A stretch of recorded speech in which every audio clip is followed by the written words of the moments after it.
ये नारेबाजी हो रही थी। उसी दौरान देखिए सामने मस्जिद का गेट है, मस्जिद के गेट से नमाज पढ़ने वाले निकल रहे हैं देखिए, और वहीं हंगामा शुरू हुआ, वहीं मारपीट शुरू हो गई।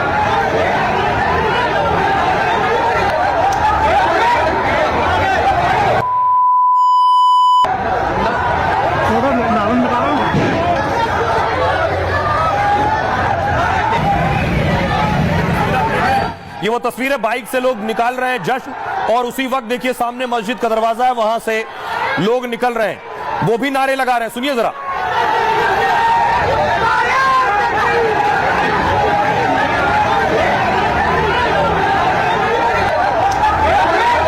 जुलूस निकल रहा था, इंडिया जीती हुई थी। हम लोग जब मस्जिद के सामने से निकले तो कुछ लोग आके ये बोलने लगे कि भारत माता की जय मत बोलो, वंदे मातरम मत बोलो, यहाँ चिल्लाओ मत, ऐसा वैसा। मुझे पता नहीं कहाँ से इतने सारे लोग आ गए, जमा हो गए। रात को जो जुलूस निकला उसकी पहली बात तो कोई परमिशन नहीं थी, उसकी कोई आगवानी करने वाला नहीं था, वो एक उपद्रवियों की भीड़ थी। वो इंडिया की जीत के नाम पर मस्जिदों और धर्म स्थलों के बाहर सिर्फ शोर शराबा करना और नारा करना उनका काम था। रैली निकल रही थी, रैली निकली, वहाँ से अंदर आया, वहाँ तो बोलते उनका ये मेन कारण था कि नारे मत लगाओ यहाँ पे। मतलब भारत माता की जय क्यों नहीं लगाए? वहाँ पे हिंदुस्तान में रह रहे, रैली जीतती है तो भारत माता के नारे लगाने में क्या समस्या है? देश की जीत के जुलूस के लिए कोई रूट तो होता है। कुछ लोग ऐसे हैं जिनके हाथ में किसी भी तरह का सोशल मीडिया का कोई सा भी प्लेटफॉर्म या आईडी है, तो वो उसके थ्रू ये फैलाने की कोशिश कर रहे हैं कि मुसलमान जो है वो देश का विरोधी है और इंडिया की जीत से उसको तकलीफ है, वगैरह वगैरह वगैरह। अब ये समझ नहीं आ रहा कि जामा मस्जिद को छोड़ के अन्य 4 से 5 जगह कैसे घटनाएं हो गई है। पत्ती बाजार मस्जिद पे घटना हुई है, स्टेशन की मस्जिद से क्यों पथराव हुआ है और यहीं से क्यों विवाद स्टार्ट हुआ है। उस वक्त में ये भी हुआ है कि सुतली बम मस्जिद पर फेंका गया। अब इसका इंडिया की जीत से क्या लेना देना था? क्या मस्जिद पर बम फेंकने से इंडिया की जीत का जश्न मनेगा? ये सुनियोजित साजिश ही है, क्योंकि महू में 3 स्थानों पे इस तरीके की घटना हुई, वो तीनों स्थानों पे एक साथ इतनी संख्या में पथराव करना और इकट्ठा करना, मतलब ये कहीं ना कहीं पहले से सोची समझी। साफ साफ कहना चाहते हैं कि हमारी मस्जिद न पाकिस्तान में है, न हमारे महल बांग्लादेश में। हम इसी हिंदुस्तान के निवासी हैं, इसी हिंदुस्तान में हम रहे हैं, इसी हिंदुस्तान में हम रहते हैं, इसी हिंदुस्तान के साथ हमारा रिश्ता है। इस तरह की बातें करना ये और फिर कुछ लोगों की, तो मैं समझता हूँ कुछ लोगों की तो रोजी रोटी या नेतागिरी या उनका अपना जो भी प्रोफेशन है वो तो हिंदू मुस्लिम पर चल रहा है। बोल रहे थे वो पत्थरबाज। अरे पत्थरबाज पता नहीं क्या क्या तो बोला करते हैं। और राम को बुलाओ तो तुम्हारी गाड़ी जल रही है, तो ये करो। कौन राम? भगवान राम? हाँ, भगवान तुम्हारे राम को बुलाओ, तुम्हारी गाड़ी जल रही है। आवाज लगा रहे थे। क्या राम को लेके क्या बोल रहे थे? भगवान राम को लेकर कि अब आप अपने राम को बुलाओ, बचाने राम भगवान आएंगे, गाड़ी जल रही है। बगैर आगवानी करने वालों और उसके संयोजकों के बगैर निकलना, नारों के साथ निकलना, नमाज के वक्त में निकलना, क्या ये सब इस देश में मतलब पनपने की बातें हैं या महू में इस तरह सद्भावना पैदा होगी? जुलूस वगैरह निकला था, वो यहाँ से निकला और उन्होंने अचानक पथराव चालू किया। अच्छा, बिना बात के? हाँ, बस उनको निकलता देख और कुछ नारे शायद लगा रहे हो और पथराव शुरू हुआ। लोग इस तरह खबर फैला रहे हैं, मुसलमानों क्या आग तो मुसलमानों की दुकानों में लगी है, गाड़ियां तो मुसलमानों की चली है, और घरों में घुस के तो मुसलमानों के मारा गया। आप मुझे 2-4 वाकई ऐसे बता दीजिए कि हिंदुओं के घर में घुस के मुसलमानों ने मारा हो, मुसलमानों ने 2-4 दुकानों का आग लगा दी हो, 10-5 बाइकें चली हो। मेरा खुला चैलेंज है भाई। आरोप प्रत्यारोप लगाया, इसको शहर कभी नहीं भूल पाएगा और ना ही इनको माफ करेगा। CCTV कैमरा उठाइए और उसमें चेक कीजिए और पता चल जाएगा कहाँ से आगजनी शुरू हुई। कोई बात नहीं, ठीक है, आरोप प्रत्यारोप की सच्चाई तो प्रशासन कर ही लेगा। ये तो मध्य प्रदेश की तस्वीर थी, लेकिन कांग्रेस शासित राज्य हैदराबाद में जो लोग जश्न मना रहे थे, पुलिस उन पर लाठियां चलाने लगी। ये तस्वीर भी वायरल है, देख रहे हैं आप। हैदराबाद की तस्वीर है, जश्न मनाने वाले लोगों को जिनके पास तिरंगा है, देखिए वो पुलिस वाला धक्का देकर उसे भगा रहा है।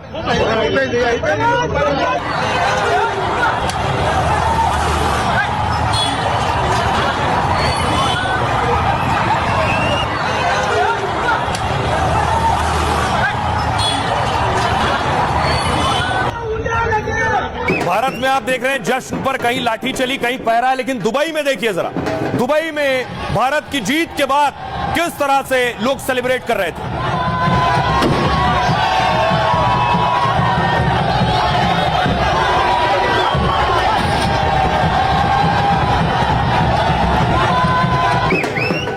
मैं आपको दुबई की दिखा रहा हूं, दुबई में ही ये मैच हुआ था, न्यूजीलैंड को शिकस्त दी है। भारत और न्यूजीलैंड का मैच दुबई में हुआ, उसके बाद जश्न की तस्वीर आप देखें।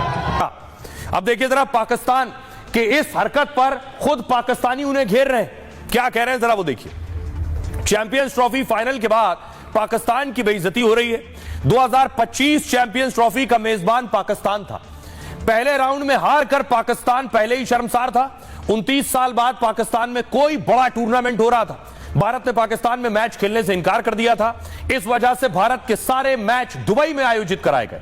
पाकिस्तान क्रिकेट बोर्ड ने 3 स्टेडियम बनाने में 1800 करोड़ रुपया खर्च कर दिया। अकेले गद्दाफी स्टेडियम पर 1000 करोड़ रुपया खर्च किया, लेकिन सेमीफाइनल और फाइनल पाकिस्तान में हुआ ही नहीं।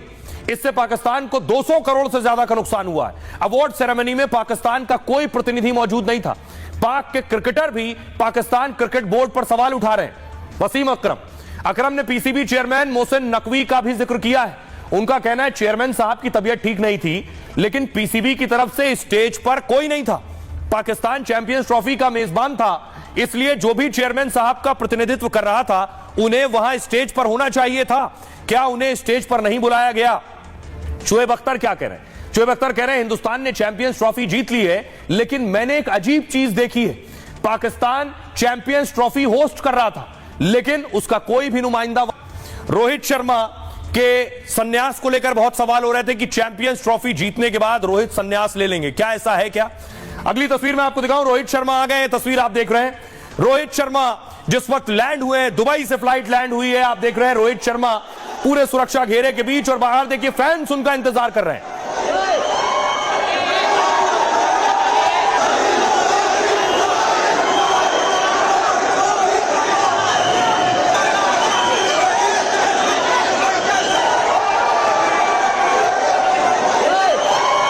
ये तस्वीर आप देख रहे हैं रोहित शर्मा,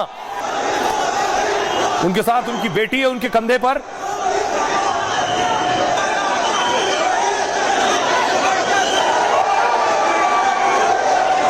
दूसरी तस्वीर में आपको दिखाऊं, रोहित शर्मा के अलावा देखिए गौतम गंभीर जिस वक्त लैंड हुए दिल्ली, उस वक्त की तस्वीर है।